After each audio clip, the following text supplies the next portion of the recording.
دخولا لن أتخلى عن ميلادي المبرور. سجل تاريخ وجودي من بعد حياة البور. دخولا لن أتخلى عن ميلادي المبرور. سجل تاريخ وجودي من بعد حياة البور. حين القرآن تجلى سلطان لنفس تولى. حين القرآن تجلى.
मैंने ले लिया मेरा उजला सितारा तेरे नाम किया चन्ना मेरे मेरे।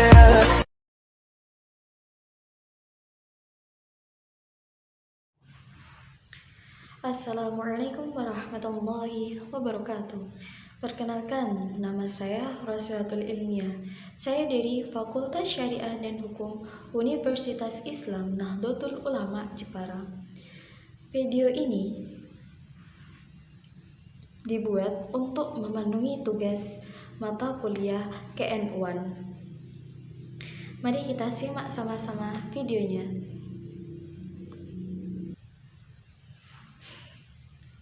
Pertama, marilah kita nyanyikan lagu Yalal Waton. Bismillahirrahmanirrahim.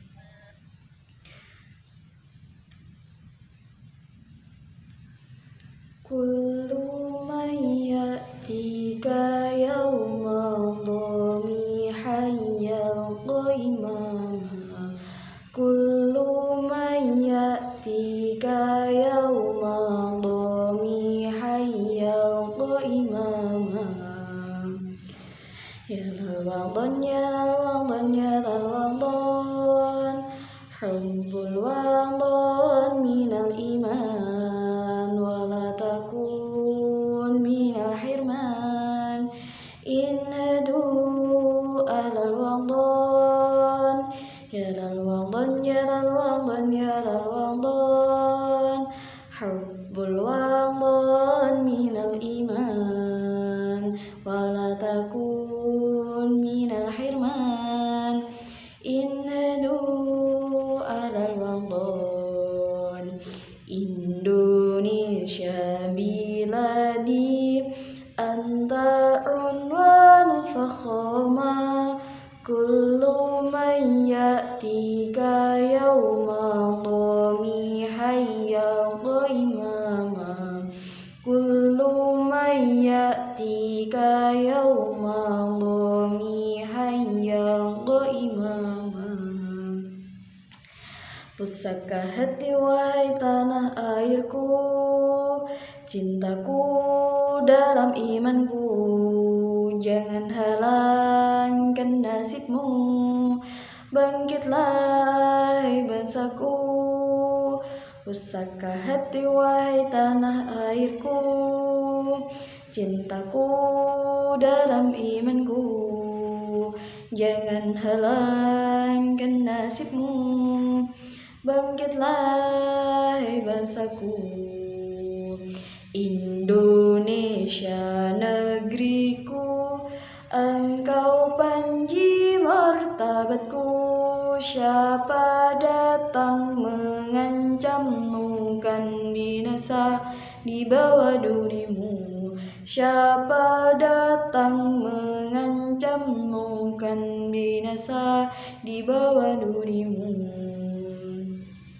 Ya lal waطن ya lal waطن ya lal waطن, hubbul waطن minal iman, wala takun minal hirman. Innadu alal waطن ya lal waطن ya lal waطن ya lal waطن, hubbul waطن minal iman, wala takun minal hirman.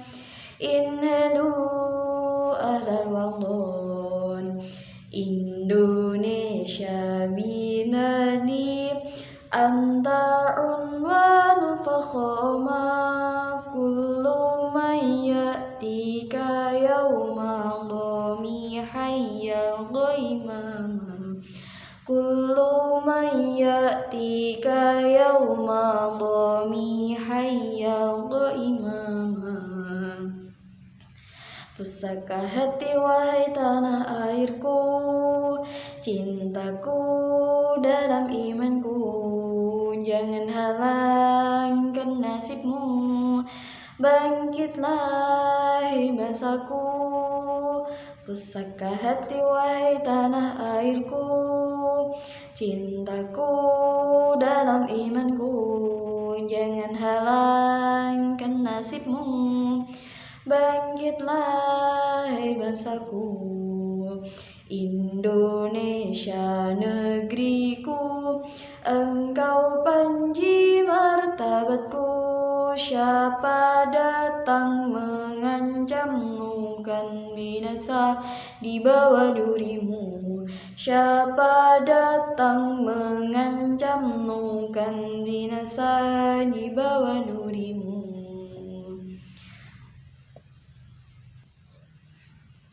Oke, terima kasih telah menyanyikan lagu Ya Lal Waطن bersama-sama. Dan yang kedua yaitu adalah ceramah dengan tema Islam Rahmatan Lil Alamin. Izinkan saya untuk memulai ceramahnya. Bismillahirrahmanirrahim. Assalamualaikum warahmatullahi wabarakatuh. Alhamdulillahirabbil alamin. Wabihi nasta'in wa ala umuri dunya waddin, wassalatu wassalamu ala ashrafil anbiya'i wal mursalin, sayyidina wa maulana Muhammadin, amma ba'd. Yang terhormat Bapak dosen dan yang terhormat Ustazah yang saya hormati, dan tak lupa semua teman-teman seiman seperjuangan yang saya banggakan. Pertama-tama, marilah kita memanjatkan puji syukur kehadirat Allah Subhanahu wa Ta'ala, yang mana kita diberi nikmat, hidayah, serta inayahnya, sehingga kita dapat berkumpul di majelis yang insya Allah mubarak ini. Amin ya rabbal alamin. Salawat serta salam tak lupa kita haturkan kepada junjungan kita Nabi Agung Baginda Muhammad Sallallahu Alaihi Wasallam, yang kita nantikan syafaatnya minad dunya wal akhirah. Amin ya rabbal alamin. Hadirat yang berbahagia dan dirahmati Allah, perkenankanlah dalam kesempatan yang bahagia ini saya menyampaikan ulasan materi dengan tema Islam Rahmatan Lil Alamin. Hadirin yang berbahagia dan dirahmati Allah, apakah dari teman-teman yang berada di sini yang menyimak video ini ada yang merasa tidak bahagia dengan rahmat ini? Rahmat menjadi seorang muslim. Adakah teman-teman yang menyesalinya menjadi seorang muslim? Saya yakin bahwa teman-teman tidak pernah menyesalinya. Betul apa betul? Pasti jawabannya betul. Mengenai indahnya Islam, diantaranya yaitu ketika beliau Nabi Muhammad SAW mulai mendapatkan banyak sahabat yang dahulu membenci dan mengherdik Islam. Namun pada saat itu Nabi Muhammad menyampaikan dengan sangat berhati-hati dan tidak ada kebencian, sehingga sedikit demi sedikit yang membenci, yang mengherdik Islam menjadi sahabat baginda Nabi. Bahkan ada yang dijadikan sebagai khalifah pengganti baginda Nabi Muhammad SAW. Dalam suatu ayat disebutkan bahwa Bismillahirrahmanirrahim, lil alamina wa ma arsalnaka illa rahmah, yang artinya adalah, dan kami tidak mengutus engkau wahai Muhammad melainkan sebagai rahmat bagi seluruh manusia. Terdapat dalam Quran surat Al-Anbiya ayat 107. Dalam firman di atas, kita ketahui bersama bahwa adanya Nabi Muhammad diutus oleh Allah Subhanahu wa taala adalah sebagai rahmatan lil alamin, yaitu rahmat bagi alam semesta. Di dunia yang penuh dengan perpecahan ini, hendaklah kita memutuskan satu jalan yang benar-benar diridhoi oleh Allah Subhanahu wa taala. Orang-orang yang mengikuti beliau dapat meraih kemudahan di dunia dan di akhirat sekaligus. Amin. Adakah teman-teman yang menginginkan demikian? Sebagai contohnya ya, dari majelis ini kita berdiskusi, kita menyimak, dan kita menambahkan pengetahuan adalah suatu jalan positif dan insya Allah diridhoi oleh Allah Subhanahu wa taala, dan kita termasuk orang-orang yang beruntung. Ya, amin saja.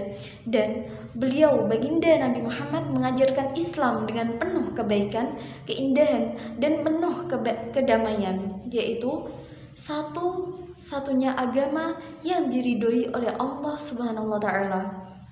Dalam firman-Nya yaitu Bismillahirrahmanirrahim, Innad dina indallahil Islam, yang artinya adalah agama yang diridhoi oleh Allah adalah agama Islam. Dan karenanya kita diajarkan untuk memaknai ajaran Islam dari masa ke masa, dan kita banyak belajar untuk dapat mengibarkan bendera Islam yang memegang dunia ini. Seorang nabi yang agung membanggakan dan mengeluh-ngeluhkan Islam. Lalu apa yang kita rasakan? Apa sama halnya dengan beliau? Maka dari itu kita jawab dari hati yang teguh ini untuk selalu menjaga Islam yang rahmatan lil alamin. Di mana makna Islam rahmatan lil alamin adalah Islam yang hadirnya di tengah-tengah kehidupan masyarakat mampu mewujudkan kedamaian dan kasih sayang bagi manusia maupun alam semesta. Rahmatan lil alamin dalam istilah Quraini, dan istilah itu sudah terdapat dalam Al-Quran sebagaimana dalam firman Allah dalam Quran surat Al-Anbiya ayat 107 yang tadi sudah saya sebutkan, di mana ayat tersebut menegaskan bahwa ajaran Islam yang dipahami secara benar akan mendatangkan rahmat untuk semua orang, baik Islam maupun non-muslim, bahkan untuk seluruh alam. Islam tidak membenarkan adanya diskriminasi karena perbedaan agama, suku, ras, dan bangsa. Hal itu tidak dijadikan alasan untuk saling berpecah belah. Seorang muslim mempercayai bahwa seluruh umat manusia adalah keturunannya Adam, di mana Adam ini diciptakan dari tanah. Perbedaan tidak ada yang membedakan dari suku, bangsa, warna kulit. Tidak ada perbedaan seperti itu, dan itu adalah bagian dari tanda-tanda kekuasaan dan kebijakan Allah dalam menciptakan dan mengatur makhluknya. Dalam suatu Musnad Ahmad, hadis nomor 22.391 dijelaskan bahwa perbedaan harus dianggap sebagai rahmat dan kasih sayang Allah bagi makhluk, karena dengan perbedaan maka kita dapat saling melengkapi. Perbedaan tidak boleh dianggap bahaya dan ancaman yang harus dihilangkan, tetapi perbedaan tersebut harus dikelola dengan baik sehingga menjadi modal agar tercipta keragaman yang damai, tentram, dan saling menghargai. Oleh karena itu, Allah telah menegaskan dalam Quran surat An-Rum ayat 22. Izinkan saya untuk membacakan. Bismillahirrahmanirrahim.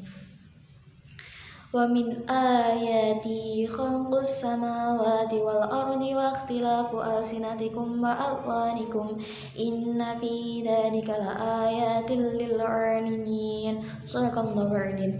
Yang artinya, dan di antara tanda-tanda kekuasaan ialah menciptakan langit dan bumi dan lain-lainnya, bahasa kalian dan warna kulit kalian. Sesungguhnya pada yang demikian itu benar-benar terdapat tanda-tanda bagi orang yang mengetahui.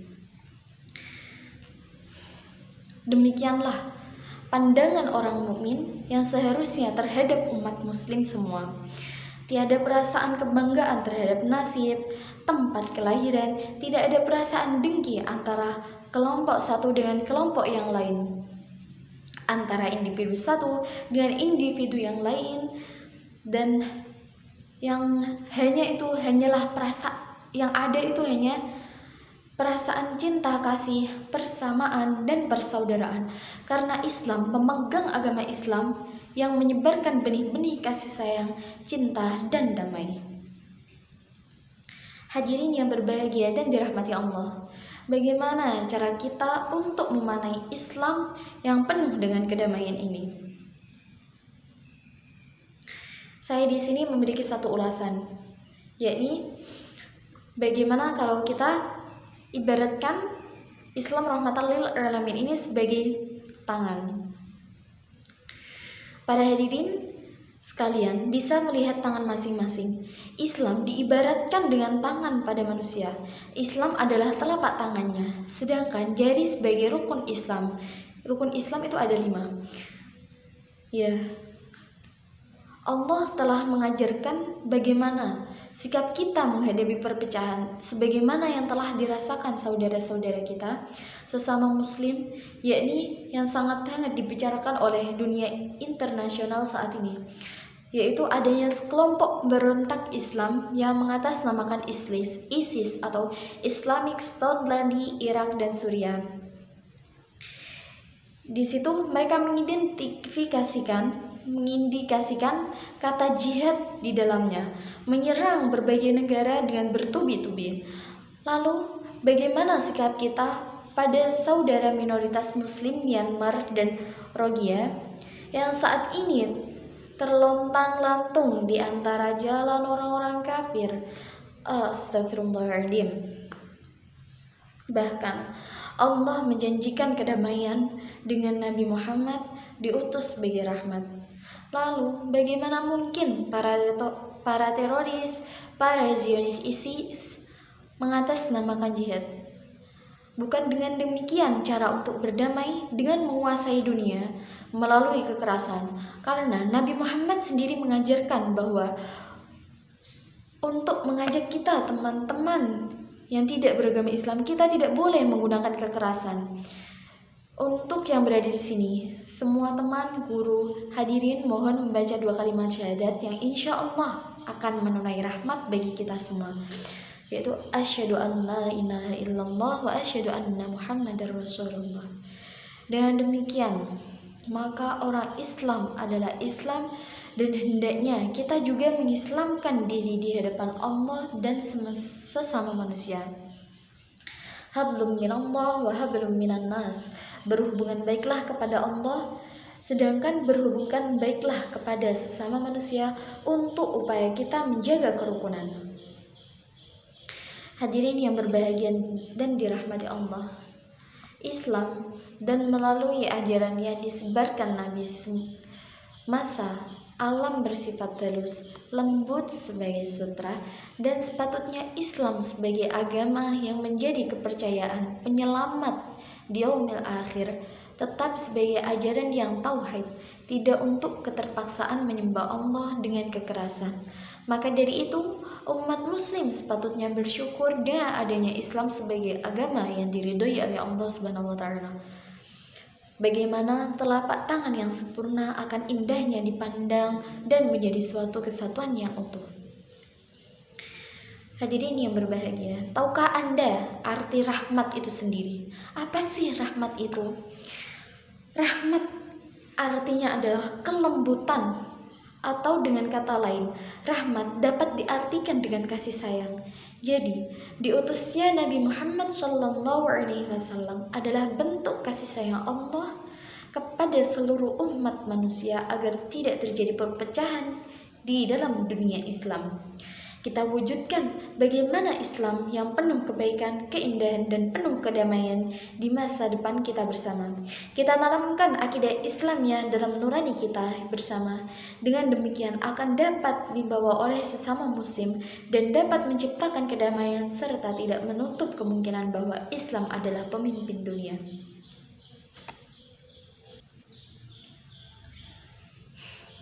Namun, akhir-akhir ini gejala kemerosotan moral benar-benar mengkhawatirkan. Masalah ini bukan hanya menimpa kalangan orang dewasa dalam berbagai jabatan dan profesinya, melainkan juga menimpa kalangan pelajar yang diharapkan dapat melanjutkan perjuangan bangsa ini agar menjadi bangsa yang teguh dengan agama. Masalah moral pun telah menjadi persoalan yang banyak menyita perhatian dari banyak kalangan, terutama dari pendidik, alim ulama, tokoh masyarakat, dan orang tua. Meskipun telah banyak usaha yang dilakukan untuk mengatasi masalah moral, namun hasilnya belum menggembirakan. Kita patut prihatin atas kondisi moralitas bangsa ini, yang dimana para pelajar yang seharusnya menunjukkan akhlak yang baik justru malah menunjukkan tingkah laku yang buruk.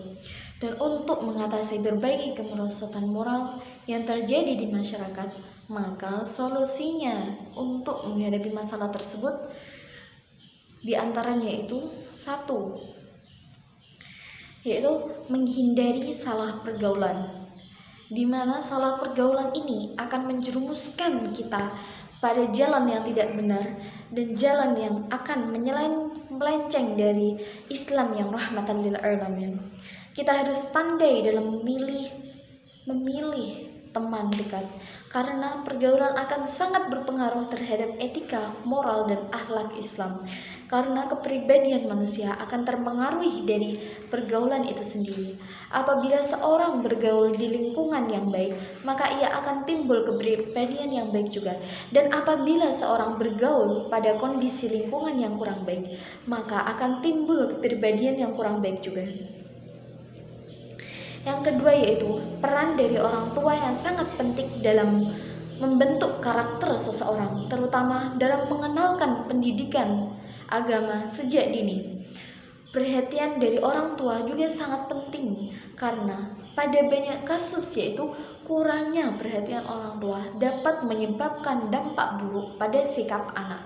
Seperti halnya karena kurangnya perhatian orang tua, seorang akan cenderung melampiaskan amarahnya pada orang lain dengan tindakan yang tidak wajar dilakukan oleh kaum muda. Mereka dengan pemberontakan itu mereka merasa bangga, dan itu tidak sesuai dengan ajaran-ajaran Islam, di mana Islam yang menunjukkan Islam rahmatan lil alamin. Yang ketiga yaitu memperluas wawasan dan pengetahuan yang akan sangat berguna untuk menyaring pengetahuan buruk dari lingkungan. Misalnya kebiasaan merokok. Orang yang dianggap bahwa merokok meningkatkan kepercayaan diri dalam pergaulan. Padahal jika dilihat dari sisi kesehatan, merokok dapat menyebabkan banyak penyakit. Dan itu tidak baik buat kesehatan, karena dalam Islam sendiri diajarkan untuk memelihara jiwa, memelihara akal, memelihara keturunan. Yang keempat yaitu meningkatkan iman dan takwa dengan cara bersyukur, bersabar, dan beramal soleh. Dan kita mendekatkan diri kepada Allah, rajin beribadah, beramal soleh, tentu akan membuat kita terhindarkan dari perbuatan yang tidak sesuai di jalan Allah. Dan untuk memanfaatkan perkembangan ilmu pengetahuan dan teknologi sebaik-baiknya. Oleh karena itu, para generasi muda harusnya dapat bekerja keras, karena suatu hari mereka lah yang akan dijadikan pengganti pilar-pilar yang sudah rapuh. Mereka lah yang akan meneruskan perjuangan agama ini, dan mereka lah yang akan dijadikan benih-benih atau dijadikan panutan oleh anak-anak kecil nanti. Maka dari itu, kita sebagai pelajar muda atau pemuda-pemudi semuanya, kita harus belajar dengan teguh, kita harus memperkokoh keimanan kita agar kita dapat berjuang bersama hingga nanti. Hadirin hadirat rahimakumullah. Di dalam agama Islam, kita dilarang berlaku semena-mena terhadap makhluk ciptaan Allah. Allah bersabda, yang artinya adalah, sesungguhnya Allah memiliki 100 rahmat. Dari 100 rahmat tersebut, hanya satu yang diturunkan Allah kepada jin, manusia, hewan jinak, dan buas. Tersebut dalam hadis riwayat Muslim. Lalu, mengapa kita tidak boleh semena-mena? Karena makhluk lain seperti hewan pun mendapat rahmat pula, baik hewan kecil, hewan jinak, ataupun buas sekaligus. Dan jika kita dengan sengaja memperlakukan makhluk ciptaan Allah dengan kasar, dengan brutal, pastilah Allah akan meminta pertanggungjawabannya. Sesungguhnya indah Islam dengan hewan saja tidak boleh, apalagi dengan sesama manusia. Bayangkan jika manusia memahami dan mengamalkan ajaran Islam, maka akan sungguh indah dan damai agama ini. Indonesia adalah negara dengan penduduk muslim terbanyak di dunia. Maka, melihat keterangan di atas, seharusnya Indonesia menjadi negara yang indah, damai, dan beradab.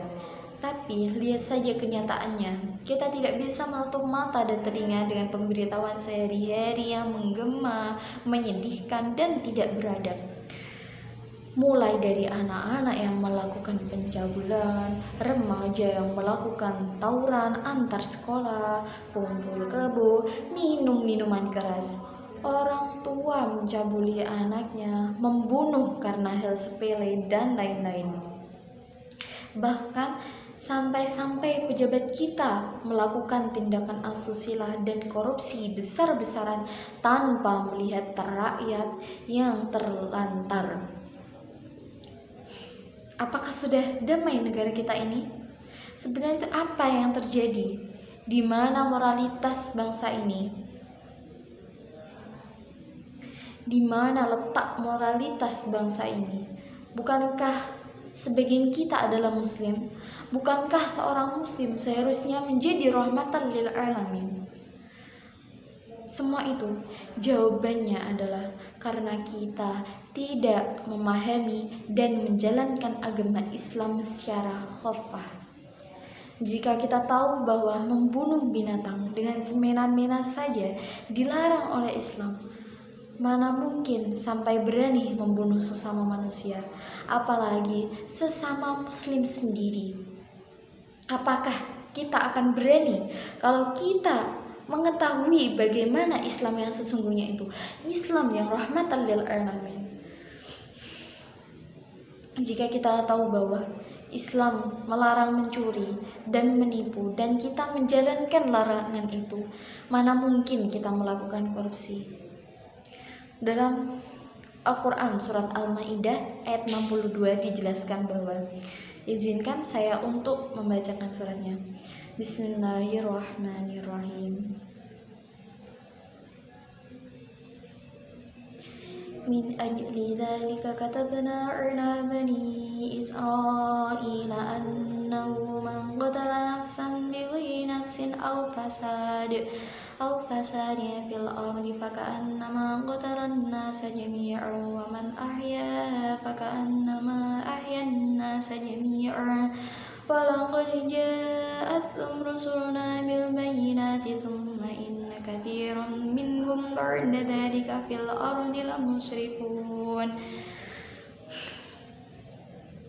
Wahai sahabatku, marilah kita simpulkan bahwasanya agama kita adalah agama rahmat bagi seluruh alam semesta, agama yang menjunjung tinggi kasih sayang terhadap sesama saudara seiman, agama pilihan kita, agama yang menjadi cahaya bagi kita semua. Sesungguhnya agama di sini Allah adalah Islam. Hadirin sekalian, semoga kita selalu dirahmati Allah, dicintai Allah, dan dimasukkan ke dalam golongan orang-orang yang dirindukan surga Allah. Amin ya rabbal alamin. Dan kita sebagai generasi muslim harus mempunyai ilmu agama dan ilmu dunia, agar kita menjadi khalifah di bumi Allah, agar kita bisa menyebarkan ajaran Islam yang rahmatan lil alamin. Jangan takut untuk berubah menjadi lebih baik lagi. Jangan takut untuk terus belajar dari kesalahan. Rasulullah bersabda yang artinya, barang siapa dikehendaki Allah menjadi orang yang baik, maka ia akan dipahamkan dalam urusan agama. Terdapat dalam hadis riwayat Bukhari.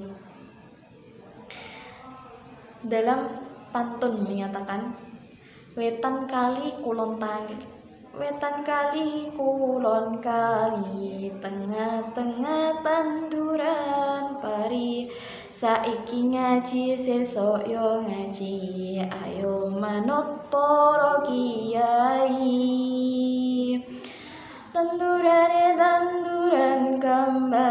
kembang kanongon ing jero kuwa, tumpakane kereta Jawa, roda papat rupa manungsa, roda papat rupa manungsa, roda papat rupa manungsa.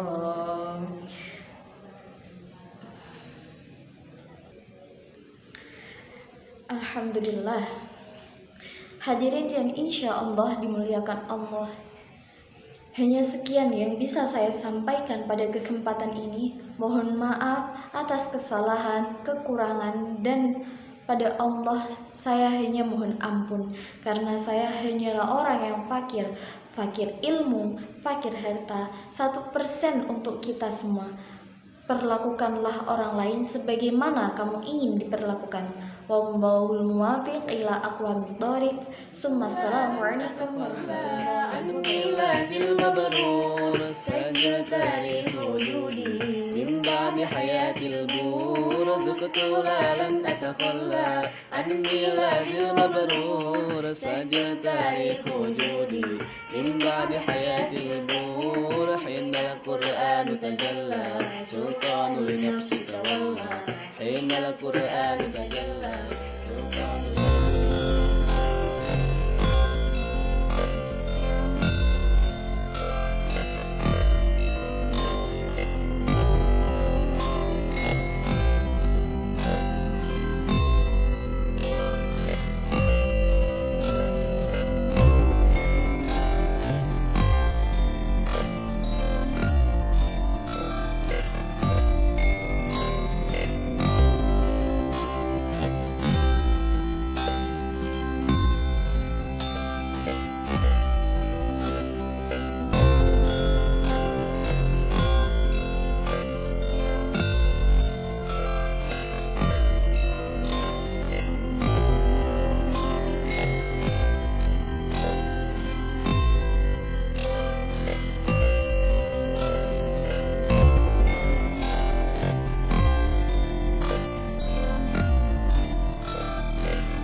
तेरा तेरा मैंने ले लिया मेरा उजला सितारा तेरे नाम किया